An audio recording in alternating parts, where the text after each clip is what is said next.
Echo, speaking of advice, Sure. do you have any advice on how anyone, if they want to maybe support the podcast or support themselves, how they could do that? Sure, quickly? of course. Quick question. Sorry. Quick question. You mentioned the booby traps. Like, what kind of booby trap? What is it, like tripwires? Oh, God. We went Everything. before when we deployed, and I don't know if it was, I think it was 70, 71, we stopped in Hawaii and went through the EOD booby trap course that they had, that they'd picked up over the years in Vietnam and set it all up. And after we went through that thing, you didn't even want to go over, just about, because it was unbelievable. But they would do stuff like they'd like to use, you guys would call them IEDs, but they'd be like mortars up in trees and stuff, and they'd use different methods. Like a guy named, he got hit with a command detonated, might have been a mortar, and hit him pretty bad. But sometimes they would take filament down and put fish hooks on it so that you would grab it. You wouldn't feel it on the bottom, and it would pull, set off whatever they had set up. If you usually saw a filament line that was just kind of saggy and everything, you go ahead and cut that. If it was tight, you didn't fuck with it. Like I say, the smart thing to do is to back away and come in another direction. And the way our Point Scouts did it, they were really good. They would take a thin branch or stick, real thin, just like when you're fishing, you can feel a bite on the line. They would take that and they would hold it kind of in the center, and as we're moving slow, they'd move it. Anytime that thing dipped, they'd reach down and feel it. Like a lot of other times, if you're going down a trail, which isn't a really good idea anyway, but you'd step over a log. Sometimes they'd put pressure detonated stuff over that log if you stepped on it. So you'd always want to go to the side. Just a myriad of things. There was a lot of the stuff was command detonated.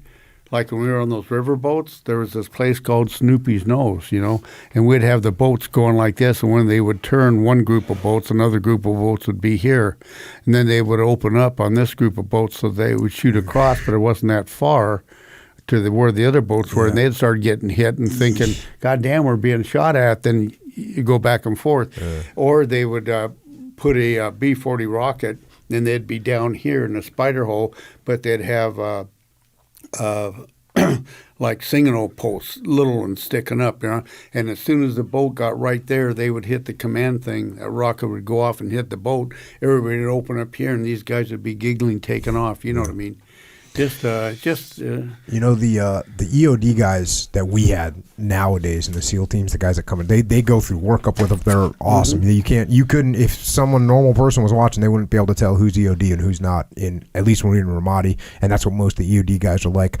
But my EOD guys, talking about not wanting to go over there, my EOD guys, they would put together briefs of like the latest IEDs that's been out there. And this is when we're in Ramadi. And, every maybe like once every 2 weeks, they'd put together more of a detailed brief of like, hey, this is what it does. This is this thing. And what we would do is when someone knew, like let's say someone was in from out of town, or we had like a visitor that was going to go on an op with us, they'd give that extended brief to teach the guys. Well, what it actually did was it would just horrify whoever showed up there. That's what happened to us when we went through that booby trap course that they had there. That became like the joke. Like, I look at the EOD, like I'd see their slide come up, and the initial slide in the brief was, I could tell it was the big brief, and I'd look over at the person that was going, like our guest, maybe it was like a senior officer, someone was going to come, or some intel person that was going to go out on an op with us, and I'd look them at the beginning of the EOD brief, and they just have a normal look on their face. By the end of 22 slides later, they'd look like they didn't want to go anymore. No, like the VC would take these stone things you have water in and stuff, right? And if you're going through a village, which we didn't do, we didn't usually sweep through villages and shit, they'd fill about half it up with gasoline. And if they knew the Americans were coming in, they'd take a grenade, wrap, say, rigger's tape or something that would disintegrate. That's what, drop it in there. Then as the guys are going through checking out the hooches and everything, that would go off. I mean, like if we were going to go into a hooch or something, we would tie a string to the door and then pull the door open. Everybody would be down or if we saw something, and then where the steps were going into it. Sometimes if we weren't hitting it quick, you'd check and see what was under the. Yeah. You know what I mean? See if Yeah. there's anything. But it just they were ingenious, man. Yeah. They were really good. Evil. Evil. Yeah. They beat the French and shit. Yeah. These guys have been fighting for a couple of years. Yeah. Man. Anyway, go ahead. I'm sorry. Yeah, no. That was it.